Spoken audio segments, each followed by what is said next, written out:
El aire acondicionado de la morgue del Hospital General de Guadalajara zumbaba con un sonido monótono que se mezclaba con los sollozos contenidos de Juana Morales.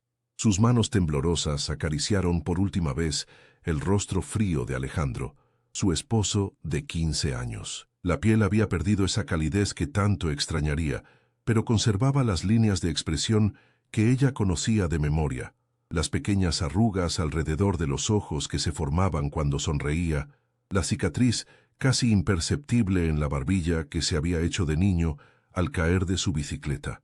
«Señora Morales, lamento mucho su pérdida», murmuró el doctor Hernández, manteniendo una distancia respetuosa mientras revisaba los papeles en su portapapeles. «El accidente fue instantáneo. No sufrió». Juana asintió sin apartar la vista del cuerpo de Alejandro.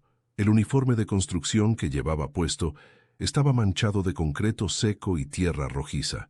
Había muerto haciendo lo que amaba, construir hogares para otras familias en el nuevo fraccionamiento Las Palmas, en las afueras de Guadalajara.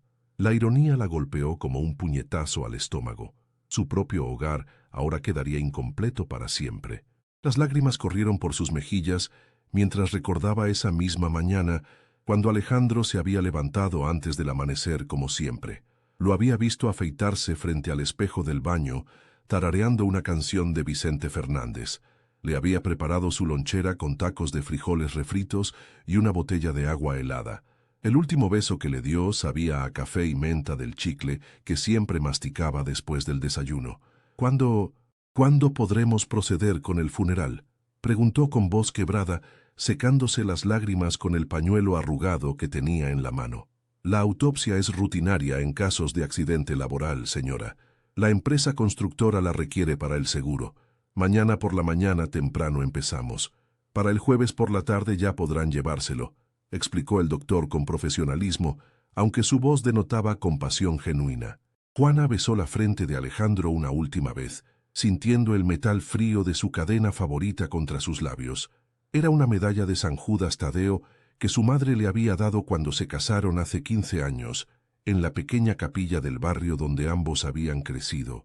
«Para que te proteja en el trabajo», le había dicho doña Carmen con lágrimas en los ojos. Alejandro nunca se la quitaba, ni siquiera para bañarse. Al salir de la morgue, Juana encontró a María Elena, su cuñada, esperándola en el pasillo con 2 tazas de café de la máquina expendedora. Las hermanas se abrazaron en silencio, compartiendo un dolor que no necesitaba palabras. El teléfono sonó a las 7 de la mañana del miércoles, interrumpiendo el sueño inquieto de Juana. Había pasado la noche en el sofá de la sala, incapaz de dormir en la cama matrimonial que había compartido con Alejandro durante tantos años. María Elena había traído una cobija y se había quedado toda la noche, organizando los últimos detalles del funeral junto a ella: las flores, la música, los arreglos con la funeraria San Miguel. «Señora Morales, habla el doctor Hernández del Hospital General. Necesito que venga al hospital inmediatamente».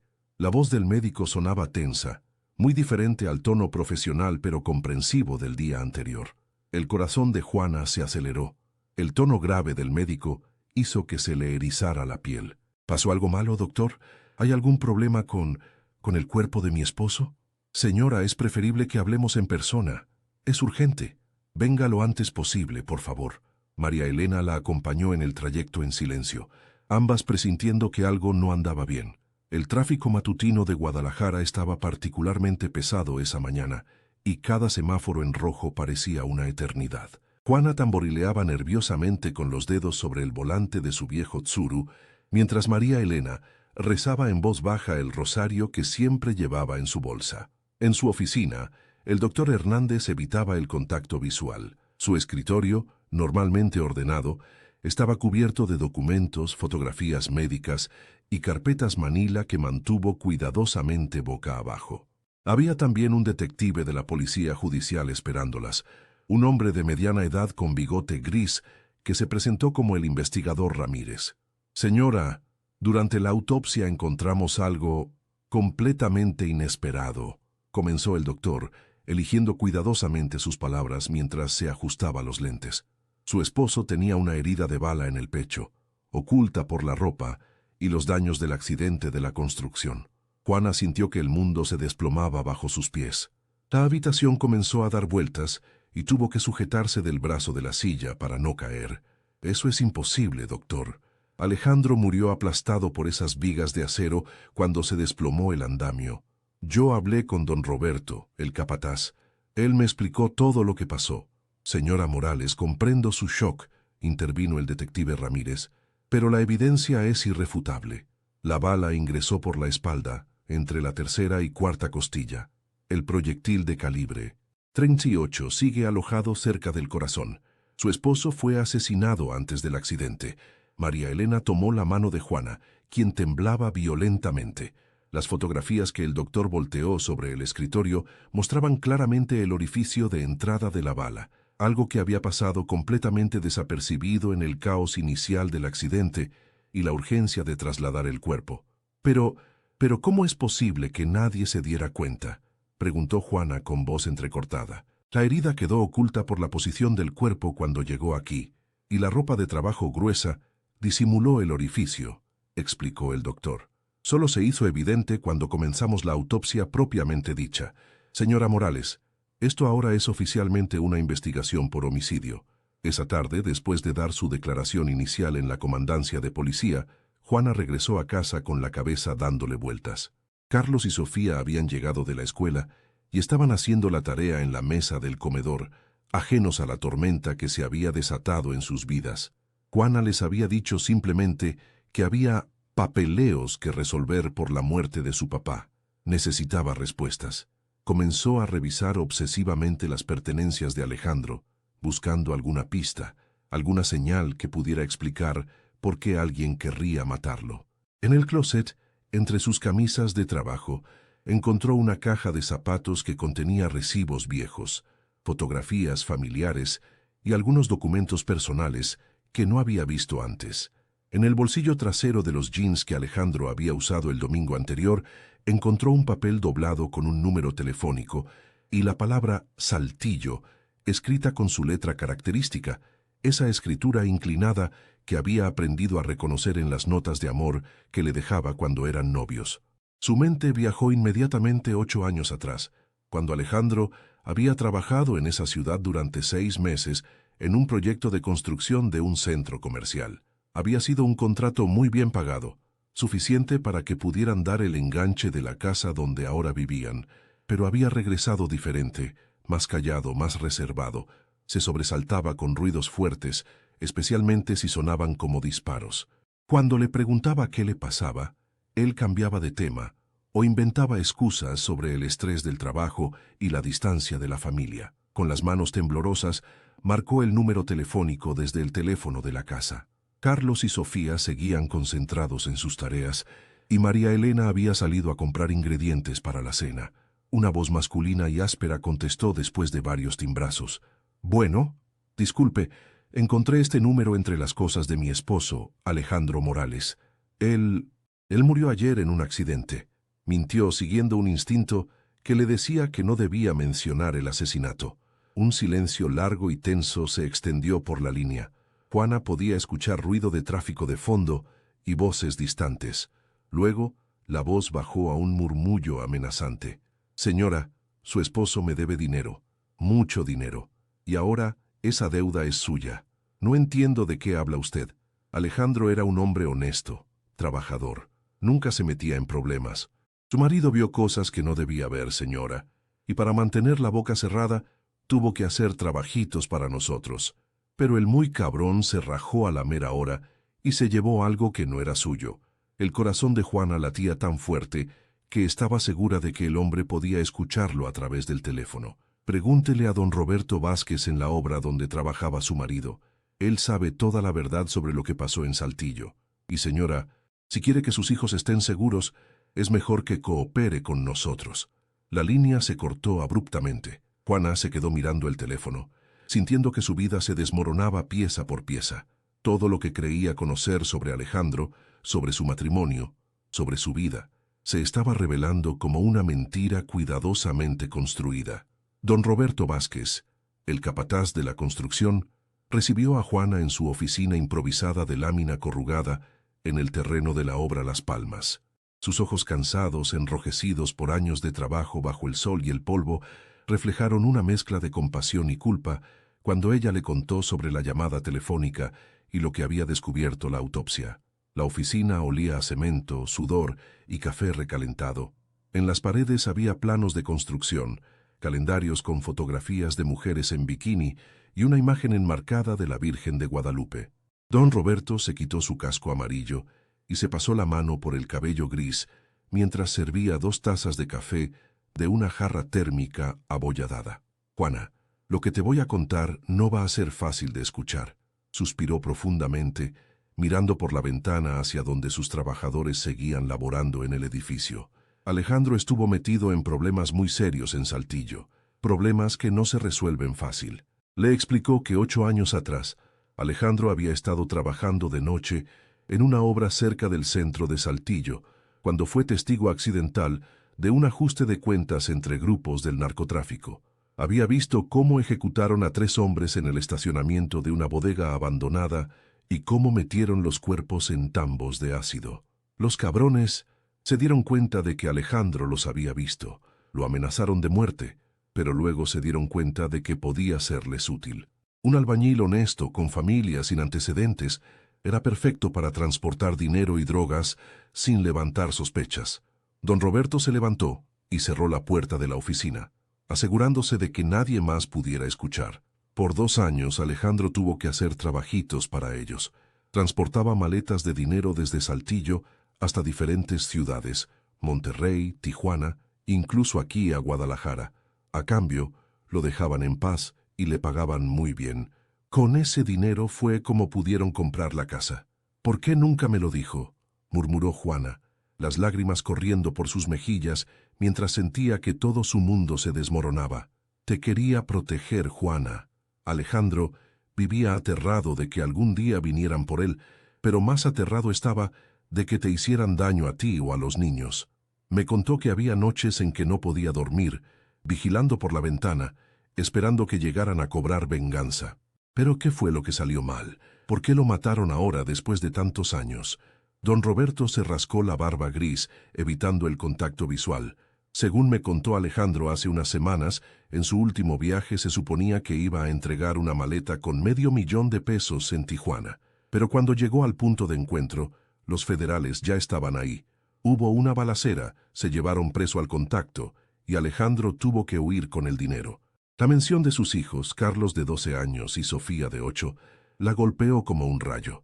Ahora entendía por qué Alejandro insistía tanto en que siempre cerraran con llave todas las puertas y ventanas, por qué revisaba el patio trasero cada noche antes de acostarse, por qué a veces se quedaba despierto hasta muy tarde, fumando en la cocina y mirando hacia la calle. Alejandro guardó ese dinero, Juana. Lo escondió esperando el momento adecuado para devolverlo, pero ellos pensaron que se los había robado deliberadamente. Por eso vinieron por él. Esa noche, mientras ayudaba a Carlos con su tarea de matemáticas en la mesa del comedor y Sofía veía caricaturas en la televisión, sonó el teléfono de la casa. Juana reconoció inmediatamente la voz áspera de la llamada anterior, pero ahora sonaba más cercana, más amenazante. «Señora Morales, veo que ya habló con don Roberto. Entonces ya sabe que su esposo nos debe $300,000. Mi esposo está muerto. Yo no tengo nada que ver con sus problemas», respondió Juana, tratando de mantener la voz firme mientras se alejaba de sus hijos para que no escucharan. «Pues entonces tendrá que conseguir el dinero, señora, o puede hacer lo que hacía su marido, trabajar para nosotros transportando mercancía». Juana sintió un escalofrío recorrer su espina dorsal. Se asomó a la ventana de la sala y vio un auto oscuro estacionado al otro lado de la calle, con las luces apagadas pero el motor encendido. «No tengo ese dinero. Alejandro trabajaba en la construcción. Apenas nos alcanzaba para vivir», mintió, porque sabía que en efecto tenían algunos ahorros, pero no se acercaban ni remotamente a esa cantidad. «Pues entonces tendrá que conseguirlo de otra manera. Su casa está muy bonita, señora Morales. La he estado observando desde esta mañana. Su niña se ve muy linda en su uniforme azul de la escuela primaria Benito Juárez. ¿Cómo se llama? Sofía». La amenaza implícita la paralizó completamente. El corazón le latía tan fuerte que estaba segura de que iba a desmayarse. Sofía efectivamente estudiaba en esa escuela, y su uniforme era azul marino con detalles blancos. No se atreva a tocar a mis hijos. Ellos no tienen nada que ver con esto. Señora, sus hijos tienen todo que ver con esto. Son la garantía de que usted va a cooperar. Así funcionan las cosas en este negocio. Juana pudo escuchar risas de fondo y música norteña a volumen bajo. Escúcheme bien. Tiene exactamente una semana para conseguir el dinero que su marido nos robó. Si no, vamos a empezar a cobrarnos de otras maneras. Y créame, señora, hay muchas formas de hacer que alguien pague una deuda. Después de colgar, Juana corrió a abrazar a sus hijos, que seguían concentrados en sus actividades. Carlos notó inmediatamente su angustia. «¿Qué pasa, mamá? ¿Por qué lloras? ¿Es por papá?» «No es nada, mijo. Solo lo extraño mucho», mintió, acariciándole el cabello castaño que había heredado de Alejandro. Pero por dentro, Juana sabía que necesitaba ayuda, y la necesitaba rápido. El auto seguía estacionado afuera, y ahora podía ver la silueta de al menos 2 personas en su interior. Al día siguiente, después de llevar a los niños a la escuela con un nudo en el estómago y verificando constantemente por el espejo retrovisor que no la siguieran, Juana visitó a su hermano mayor, detective Luis Morales de la Policía Municipal.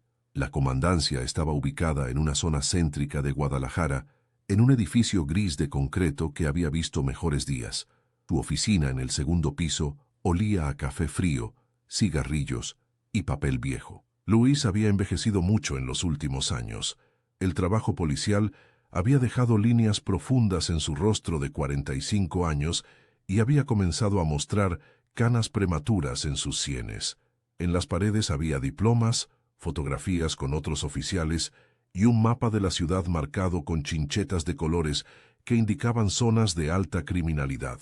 «Hermana, esto es mucho más peligroso de lo que te imaginas», dijo después de escuchar toda la historia, desde el descubrimiento de la bala hasta las amenazas telefónicas.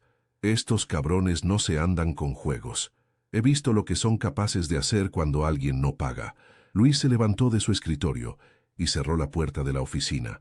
Luego abrió un archivero metálico y sacó un expediente grueso marcado como confidencial. «Entonces, ¿qué hago, Luis? No puedo pagar esa cantidad. No tengo acceso a ese tipo de dinero. Y no voy a poner en riesgo a mis hijos». Luis se rascó la barba gris, pensativo, mientras hojeaba el expediente. Las fotografías que Juana pudo ver brevemente mostraban escenas de crímenes violentos, autos quemados y rostros de hombres fichados. «Llevamos 8 meses rastreando a esta organización criminal. Operan principalmente desde Saltillo, pero tienen tentáculos en toda la región. Monterrey, Tijuana, Guadalajara, incluso Ciudad de México. Si tú cooperas con nosotros, podemos protegerte a ti y a los niños, y además atrapar a estos hijos de puta». «¿Cooperar cómo, Luis? No entiendo de qué hablas». Luis se inclinó hacia adelante, bajando la voz aunque estuvieran solos en la oficina. «Hacerte pasar por alguien dispuesta a trabajar para ellos, igual que hizo Alejandro. Llevarías un micrófono oculto y tal vez una cámara pequeña. Con las grabaciones y las evidencias que pudieras recopilar, podríamos armar un caso sólido para el Ministerio Público». Juana se echó hacia atrás en la silla de plástico verde. La idea la aterrorizaba completamente, pero también la tranquilizaba un poco saber que tendría protección policial. «¿Y si se dan cuenta de que los estoy grabando? ¿Y si descubren que soy hermana de un policía?» «No se van a dar cuenta, Juana. El equipo es muy sofisticado, prácticamente indetectable. Y en cuanto a lo de ser mi hermana, oficialmente tú no existes en mis archivos. He borrado cualquier conexión entre nosotros en los sistemas de la policía».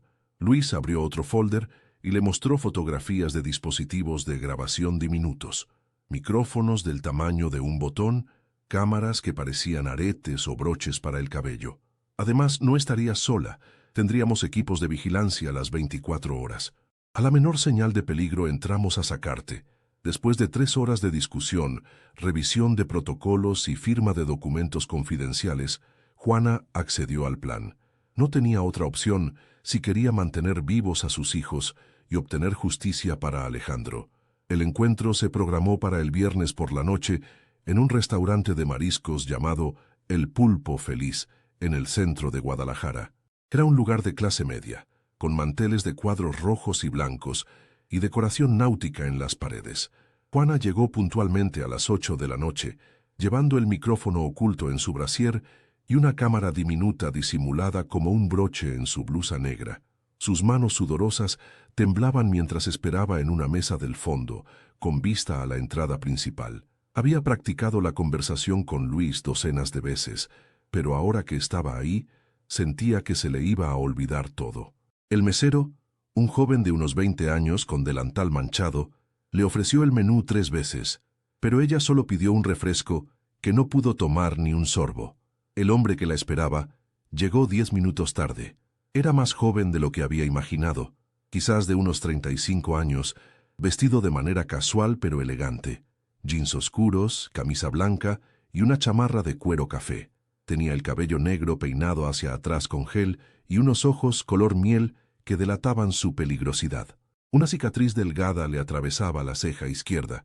«¿Señora Morales?», preguntó con una sonrisa que no llegaba a sus ojos. «Sí, soy yo. Me llamo Fernando», dijo, extendiendo la mano para saludarla. «Lamento mucho lo de su esposo, señora». Alejandro era un buen hombre que desafortunadamente se metió donde no debía. Se sentó frente a ella y ordenó una cerveza al mesero. Su acento delataba que no era de Guadalajara, probablemente del norte del país. «Solo quiero proteger a mis hijos», respondió Juana, tratando de mantener la voz firme como le había enseñado Luis. «No me importa lo que tenga que hacer». «Eso me gusta escuchar, señora. Nosotros respetamos a la familia por encima de todo.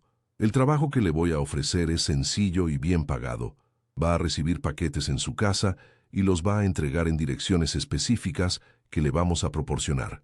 Fernando deslizó una hoja de papel doblada con una dirección en Tlaquepaque, escrita a mano con tinta azul. «¿Qué tipo de paquetes?», preguntó Juana, aunque ya sabía la respuesta. «Es mejor que no pregunte, señora. Mientras menos sepa, más segura está.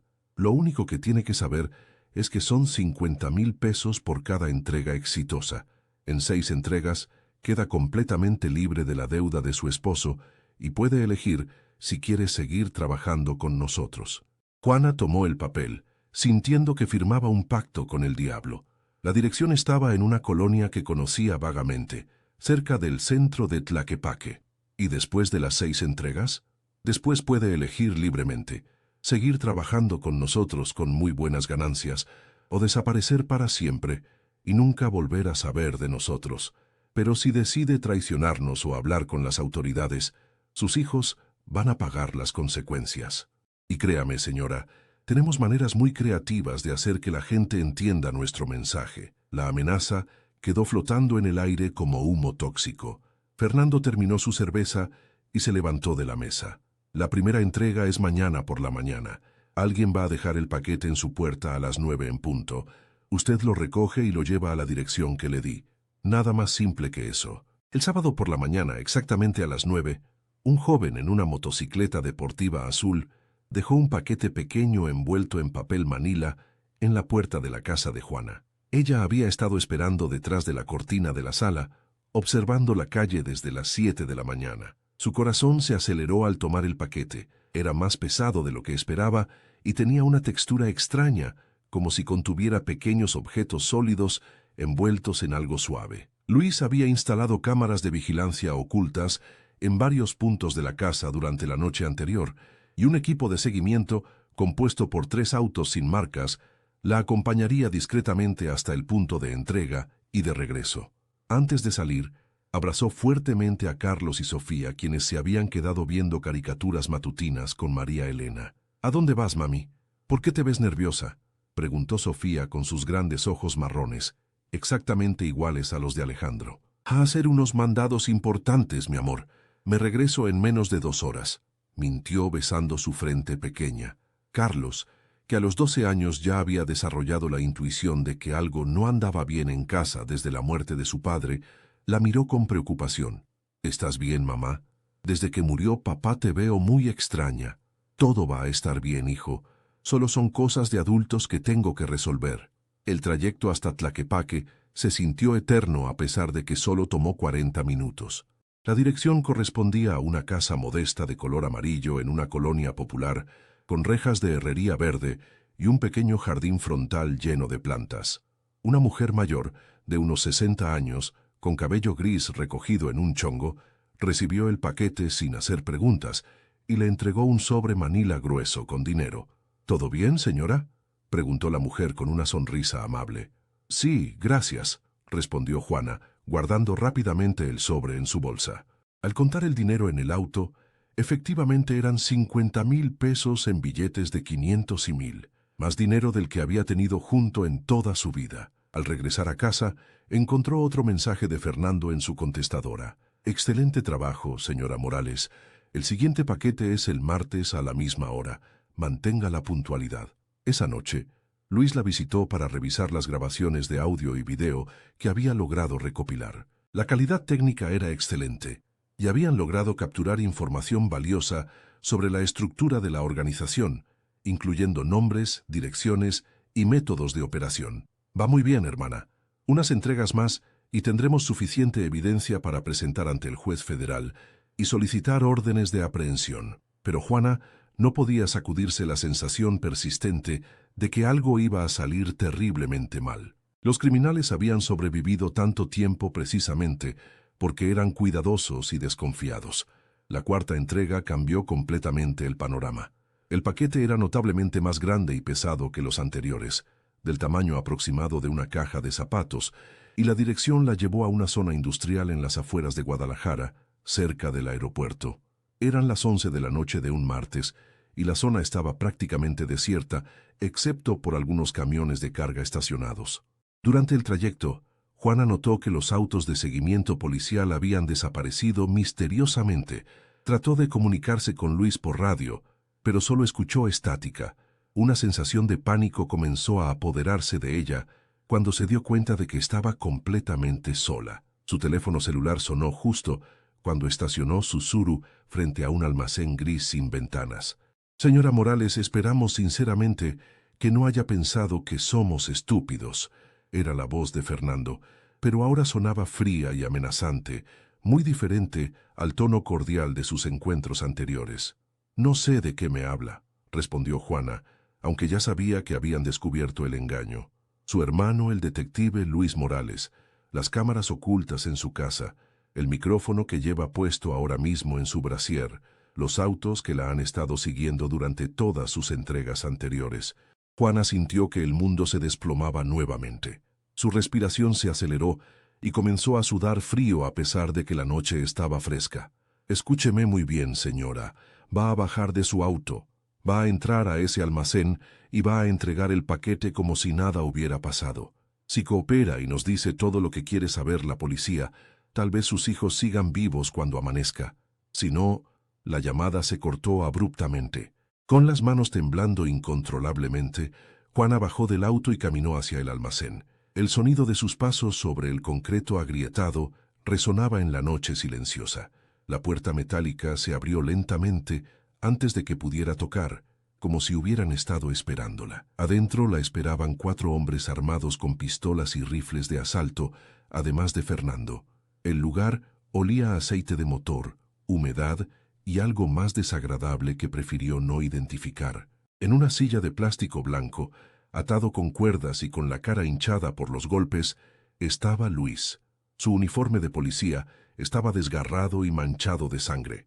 «¡Luis!», gritó Juana, corriendo hacia su hermano, pero 2 de los hombres la detuvieron antes de que pudiera llegar hasta él. «Su hermano quiso ser muy listo, señora Morales», dijo Fernando, caminando lentamente alrededor de la silla donde estaba atado Luis. «Pensó que podía engañarnos con su operativo encubierto. Pero nosotros siempre estamos varios pasos adelante». Fernando hizo una señal, y uno de sus hombres le entregó el paquete que Juana había traído. Lo abrió frente a ella, revelando que contenía documentos falsos, fotografías alteradas digitalmente y evidencia plantada que incriminaba a Luis como su cómplice. «¿Ve esto, señora? El paquete que acaba de transportar contiene suficiente evidencia fabricada para demostrar que su hermano ha estado trabajando para nosotros durante años. Recibos de dinero con su firma falsificada, fotografías de él recibiendo sobornos, registros de llamadas telefónicas inventadas». Juana comprendió la trampa diabólica en la que habían caído. Los criminales no solo habían descubierto el operativo policial, sino que habían usado sus propias entregas para tender una trampa legal que destruiría la carrera y la vida de Luis. «Si coopera con nosotros de verdad, sin engaños ni micrófonos ocultos, su hermano vive y esta evidencia falsa desaparece para siempre, continuó Fernando.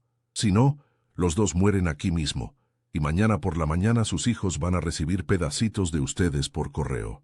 En ese momento, Juana entendió que nunca había tenido el control real de la situación. Alejandro había muerto tratando de protegerla de exactamente este momento, y ahora ella tendría que tomar la misma decisión imposible que él había enfrentado años atrás en Saltillo. Con lágrimas corriendo por sus mejillas y la voz quebrada por la desesperación, miró alternativamente a su hermano golpeado y a Fernando. ¿Qué necesita que haga? Fernando sonrió con una expresión de triunfo absoluto, sabiendo que había ganado la partida. Ahora sí vamos a trabajar en serio, señora Morales. Y esta vez, sin policías metiches ni grabaciones secretas. El almacén se llenó de un silencio pesado, roto únicamente por los gemidos ahogados de Luis y el goteo persistente de una tubería rota en algún lugar del techo. Juana se dio cuenta de que, al igual que Alejandro años antes, había caído en una trampa de la cual tal vez nunca podría escapar, pero mientras Carlos y Sofía siguieran vivos y a salvo, haría cualquier cosa que fuera necesaria. La historia de amor y lealtad que había compartido con Alejandro durante 15 años se había transformado en una pesadilla de supervivencia, donde cada decisión podría significar la diferencia entre la vida y la muerte de las personas que más amaba en el mundo. La herencia que Alejandro le había dejado no era solo el recuerdo de su amor, sino también el peso terrible de sus secretos y las consecuencias mortales de las decisiones que había tomado para proteger a su familia. Ahora Juana tendría que cargar con ese mismo peso, esperando encontrar alguna manera de liberar a sus hijos de una deuda que nunca habían contraído.